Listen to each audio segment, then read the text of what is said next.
ഇന്നു നാം കേൾക്കുവാൻ പോകുന്ന തിരുവചനം യോഹന്നാൻ എഴുതിയ സുവിശേഷം 8-ാം അധ്യായം 1 മുതൽ 59 വരെയുള്ള വചനങ്ങൾ. യോഹന്നാൻ എഴുതിയ സുവിശേഷം 8-ാം അധ്യായം 1 മുതൽ 59 വരെയുള്ള വചനങ്ങൾ. യേശുവോ ഒലിവുമലയിലേക്ക് പോയി. അതികാലത്ത് അവൻ പിന്നെയും ദേവാലയത്തിൽ ചെന്നു. ജനമൊക്കെയും അവൻ്റെ അടുക്കൽ വന്നു. അവനിരുന്ന് അവരെ ഉപദേശിച്ചു കൊണ്ടിരിക്കുമ്പോൾ ശാസ്ത്രിമാരും പരീശന്മാരും വ്യഭിചാരത്തിൽ പിടിച്ചിരുന്ന ഒരു സ്ത്രീയെ കൊണ്ടുവന്നു നടുവിൽ നിർത്തി അവനോട്, ഗുരു, ഈ സ്ത്രീയെ വ്യഭിചാര കർമ്മത്തിൽ തന്നെ പിടിച്ചിരിക്കുന്നു. ഇങ്ങനെയുള്ളവരെ കല്ലെറിയണം എന്ന് മോശ ന്യായപ്രമാണത്തിൽ ഞങ്ങളോട് കൽപ്പിച്ചിരിക്കുന്നു. നീ ഇവളെക്കുറിച്ച് എന്തു പറയുന്നു എന്ന് ചോദിച്ചു. ഇത് അവനെ കുറ്റം ചുമത്തുവാൻ സംഗതി കിട്ടേണ്ടതിന് അവനെ പരീക്ഷിച്ച് ചോദിച്ചതായിരുന്നു. യേശുവോ കുനിഞ്ഞ് വിരലുകൊണ്ട് നിലത്ത് എഴുതിക്കൊണ്ടിരുന്നു. അവർ അവനോട് ചോദിച്ചു കൊണ്ടിരിക്കുമ്പോൾ അവൻ നിവർന്ന്, നിങ്ങളിൽ പാപമില്ലാത്തവൻ അവളെ ഒന്നാമത് കല്ലെറിയട്ടെ എന്നവരോട് പറഞ്ഞു. പിന്നെയും കുനിഞ്ഞു വിരലുകൊണ്ട് നിലത്തെഴുതിക്കൊണ്ടിരുന്നു. അവർ അത് കേട്ടിട്ട് മനസ്സാക്ഷിയുടെ കുറ്റബോധം നിമിത്തം മൂത്തവരും ഇളയവരും ഓരോരുത്തനായി സ്ഥലം വിട്ടു. യേശുവും നടുവിൽ നിൽക്കുന്ന സ്ത്രീയും മാത്രം ശേഷിച്ചു. യേശു നിവർന്ന് അവളോട്, സ്ത്രീയെ, അവർ എവിടെ? നിനക്കാരും ശിക്ഷ വിധിച്ചില്ലയോ എന്ന് ചോദിച്ചതിന്, ഇല്ല കർത്താവേ എന്നവൾ പറഞ്ഞു. ഞാനും നിനക്ക് ശിക്ഷ വിധിക്കുന്നില്ല. പോക, ഇനി പാപം ചെയ്യരുത് എന്ന് യേശു പറഞ്ഞു. യേശു പിന്നെയും അവരോട് സംസാരിച്ചു. ഞാൻ ലോകത്തിൻ്റെ വെളിച്ചമാകുന്നു. എന്നെ അനുഗമിക്കുന്നവൻ ഇരുളിൽ നടക്കാതെ ജീവന്റെ വെളിച്ചമുള്ളവൻ ആകും എന്നു പറഞ്ഞു. പരീശന്മാർ അവനോട്, നീ നിന്നെക്കുറിച്ച് തന്നെ സാക്ഷ്യം പറയുന്നു.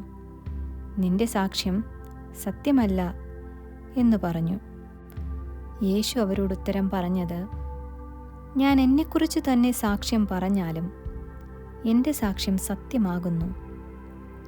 ഞാൻ എവിടെ നിന്ന് വന്നു എന്നും എവിടേക്ക് പോകുന്നു എന്നും ഞാൻ അറിയുന്നു. നിങ്ങളോ ഞാൻ എവിടെ നിന്ന് വന്നു എന്നും എവിടേക്ക് പോകുന്നു എന്നും അറിയുന്നില്ല. നിങ്ങൾ ജഡപ്രകാരം വിധിക്കുന്നു. ഞാൻ ആരെയും വിധിക്കുന്നില്ല. ഞാൻ വിധിച്ചാലും ഞാൻ ഏകനല്ല. ഞാനും എന്നെ അയച്ച പിതാവും കൂടെയാകയാൽ എൻ്റെ വിധി സത്യമാകുന്നു. 2 മനുഷ്യരുടെ സാക്ഷ്യം സത്യമെന്ന് നിങ്ങളുടെ ന്യായപ്രമാണത്തിലും എഴുതിയിരിക്കുന്നുവല്ലോ. ഞാൻ എന്നെക്കുറിച്ച് തന്നെ സാക്ഷ്യം പറയുന്നു. എന്നെ അയച്ച പിതാവും എന്നെക്കുറിച്ച് സാക്ഷ്യം പറയുന്നു. അവർ അവനോട്, നിന്റെ പിതാവ് എവിടെയെന്ന് ചോദിച്ചതിന് യേശു, നിങ്ങൾ എന്നെ ആകട്ടെ എൻ്റെ പിതാവിനെ ആകട്ടെ അറിയുന്നില്ല. എന്നെ അറിഞ്ഞു എങ്കിൽ എൻ്റെ പിതാവിനെയും അറിയുമായിരുന്നു എന്നുത്തരം പറഞ്ഞു. അവൻ ദേവാലയത്തിൽ ഉപദേശിക്കുമ്പോൾ ഭണ്ഡാരസ്ഥലത്തു വെച്ച് ഈ വചനം പറഞ്ഞു. അവൻ്റെ നാഴിക അതുവരെയും വന്നിട്ടില്ലായക കൊണ്ട് ആരും അവനെ പിടിച്ചില്ല. അവൻ പിന്നെയും അവരോട്, ഞാൻ പോകുന്നു. നിങ്ങൾ എന്നെ അന്വേഷിക്കും. നിങ്ങളുടെ പാപത്തിൽ നിങ്ങൾ മരിക്കും. ഞാൻ പോകുന്ന സ്ഥലത്തേക്ക് നിങ്ങൾക്ക് വരുവാൻ കഴിയുകയില്ല എന്ന് പറഞ്ഞു. ഞാൻ പോകുന്ന സ്ഥലത്തേക്ക് നിങ്ങൾക്ക് വരുവാൻ കഴിയുകയില്ല എന്ന് പറഞ്ഞതുകൊണ്ട് പക്ഷേ അവൻ ആത്മഹത്യ ചെയ്തേക്കുമോ എന്ന് യഹൂദന്മാർ പറഞ്ഞു. അവൻ അവരോട്, നിങ്ങൾ കീഴിൽ നിന്നുള്ളവർ, ഞാൻ മേലിൽ നിന്നുള്ളവൻ.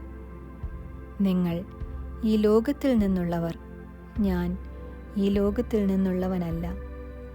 ആകയാൽ നിങ്ങളുടെ പാപങ്ങളിൽ നിങ്ങൾ മരിക്കും എന്ന് ഞാൻ നിങ്ങളോട് പറഞ്ഞു. ഞാൻ അങ്ങനെയുള്ളവൻ എന്ന് വിശ്വസിക്കാഞ്ഞാൽ നിങ്ങൾ നിങ്ങളുടെ പാപങ്ങളിൽ മരിക്കും എന്ന് പറഞ്ഞു. അവർ അവനോട്, നീ ആരാകുന്നു എന്ന് ചോദിച്ചതിന് യേശു, ആദ്യം മുതൽ അത് ഞാൻ നിങ്ങളോട് സംസാരിച്ചിരിക്കുന്നു.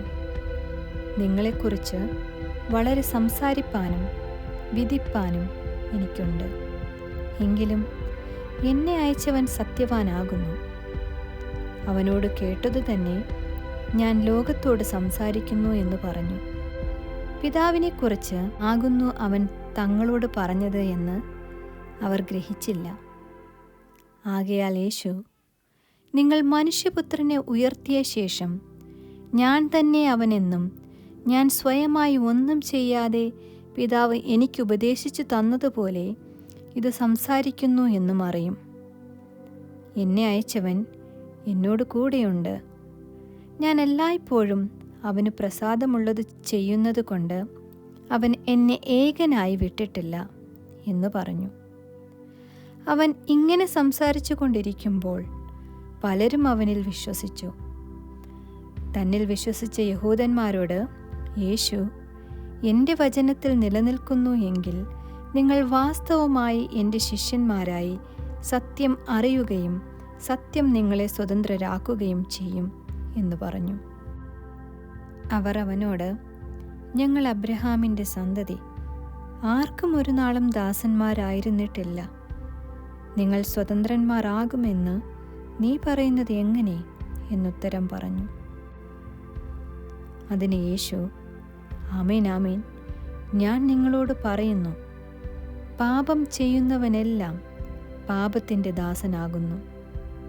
ദാസൻ എന്നേക്കും വീട്ടിൽ വസിക്കുന്നില്ല, പുത്രനോ എന്നേക്കും വസിക്കുന്നു.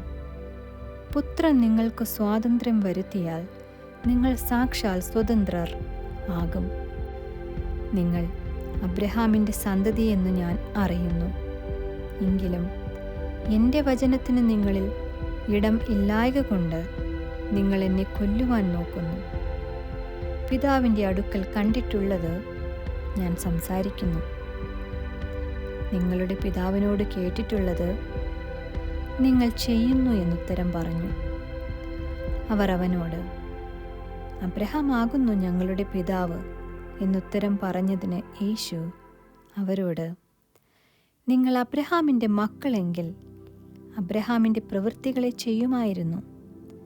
എന്നാൽ ദൈവത്തോട് കേട്ടിട്ടുള്ള സത്യം നിങ്ങളോട് സംസാരിച്ചിരിക്കുന്ന മനുഷ്യനായ എന്നെ നിങ്ങൾ കൊല്ലുവാൻ നോക്കുന്നു.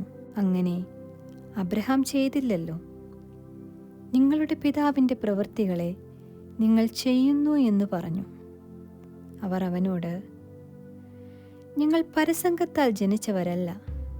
ഞങ്ങൾക്ക് ഒരു പിതാവേയുള്ളൂ, ദൈവം തന്നെ എന്ന് പറഞ്ഞു. യേശു അവരോട് പറഞ്ഞത്, ദൈവം നിങ്ങളുടെ പിതാവെങ്കിൽ നിങ്ങൾ എന്നെ സ്നേഹിക്കുമായിരുന്നു. ഞാൻ ദൈവത്തിൻ്റെ അടുക്കൽ നിന്ന് വന്നിരിക്കുന്നു. ഞാൻ സ്വയമായി വന്നതല്ല, അവൻ എന്നെ അയച്ചതാകുന്നു. എൻ്റെ വചനം നിങ്ങൾ ഗ്രഹിക്കാത്തതെന്ത്? എൻ്റെ വചനം കേൾപ്പാൻ നിങ്ങൾക്ക് മനസ്സില്ലായ്ക കൊണ്ടാകുന്നു. നിങ്ങൾ പിശാചെന്ന പിതാവിൻ്റെ മക്കൾ. നിങ്ങളുടെ പിതാവിൻ്റെ മോഹങ്ങളെ ചെയ്യുവാനും ഇച്ഛിക്കുന്നു. അവൻ ആദ്യം മുതൽ കൊലപാതകനായിരുന്നു. അവനിൽ സത്യമില്ലായ്ക കൊണ്ട് സത്യത്തിൽ നിൽക്കുന്നതുമില്ല. അവൻ വ്യാജം പറയുമ്പോൾ സ്വാഭാവികമായി തന്നെ പറയുന്നു. അവൻ വ്യാജം പറയുന്നവനും അതിൻ്റെ അപ്പനുമാകുന്നു. ഞാനോ സത്യം പറയുന്നതുകൊണ്ട് നിങ്ങൾ എന്നെ വിശ്വസിക്കുന്നില്ല. നിങ്ങളിൽ ആരെന്നെ പാപത്തെക്കുറിച്ച് ബോധം വരുത്തുന്നു? ഞാൻ സത്യം പറയുന്നു എങ്കിൽ നിങ്ങൾ എന്നെ വിശ്വസിക്കാത്തത് എന്ത്? ദൈവസന്തതിയായവൻ ദൈവവചനം കേൾക്കുന്നു. നിങ്ങൾ ദൈവസന്തതിയല്ലാത്തതുകൊണ്ട് കേൾക്കുന്നില്ല. യഹൂദന്മാർ അവനോട്, നീ ഒരു ശമര്യൻ, നിനക്ക് ഭൂതമുണ്ട് എന്ന് ഞങ്ങൾ പറയുന്നത് ശരിയല്ലയോ എന്ന് പറഞ്ഞു. അതിന് യേശു, എനിക്ക് ഭൂതമില്ല, ഞാൻ എൻ്റെ പിതാവിനെ ബഹുമാനിക്കാത്രേ ചെയ്യുന്നത്. നിങ്ങളോ എന്നെ അപമാനിക്കുന്നു. ഞാൻ എൻ്റെ മഹത്വം അന്വേഷിക്കുന്നില്ല. അന്വേഷിക്കുകയും വിധിക്കുകയും ചെയ്യുന്നവൻ ഒരുവനുണ്ട്. ആമേൻ, ആമേൻ, ഞാൻ നിങ്ങളോട് പറയുന്നു, എൻ്റെ വചനം പ്രമാണിക്കുന്നവൻ ഒരു നാളും മരണം കാണുകയില്ല എന്നുത്തരം പറഞ്ഞു. യഹൂദന്മാർ അവനോട്, നിനക്ക് ഭൂതമുണ്ട് എന്ന് ഇപ്പോൾ ഞങ്ങൾക്ക് മനസ്സിലായി. അബ്രഹാമും പ്രവാചകന്മാരും മരിച്ചു. നീയോ എൻ്റെ വചനം പ്രമാണിക്കുന്നവൻ ഒരു നാളും മരണം ആസ്വദിക്കുകയില്ല എന്ന് പറയുന്നു. ഞങ്ങളുടെ പിതാവായ അബ്രഹാമിനേക്കാൾ നീ വലിയവനോ?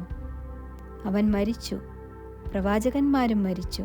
നിന്നെ തന്നെ നീ ആരാക്കുന്നു എന്ന് ചോദിച്ചതിന് യേശു, ഞാൻ എന്നെ തന്നെ മഹത്വപ്പെടുത്തിയാൽ എൻ്റെ മഹത്വം ഏതുമില്ല. എന്നെ മഹത്വപ്പെടുത്തുന്നത് എൻ്റെ പിതാവാകുന്നു. അവനെ നിങ്ങളുടെ ദൈവമെന്ന് നിങ്ങൾ പറയുന്നു, എങ്കിലും നിങ്ങൾ അവനെ അറിയുന്നില്ല. ഞാനോ അവനെ അറിയുന്നു. അവനെ അറിയുന്നില്ല എന്ന് ഞാൻ പറഞ്ഞാൽ നിങ്ങളെപ്പോലെ വ്യാജം പറയുന്നവനാകും.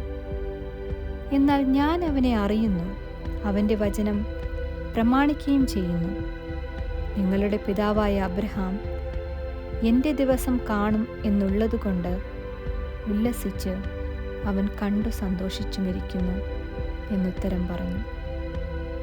യഹൂദന്മാർ അവനോട്, നിനക്ക് 50 വയസ്സായിട്ടില്ല, നീ അബ്രഹാമിനെ കണ്ടിട്ടുണ്ടോ എന്ന് ചോദിച്ചു. യേശു അവരോട്, ആമേൻ, ആമേൻ, ഞാൻ നിങ്ങളോട് പറയുന്നു, അബ്രഹാം ജനിച്ചതിനു മുൻപേ ഞാനുണ്ട് എന്ന് പറഞ്ഞു. അപ്പോൾ അവർ അവനെ എറിയുവാൻ കല്ലെടുത്തു.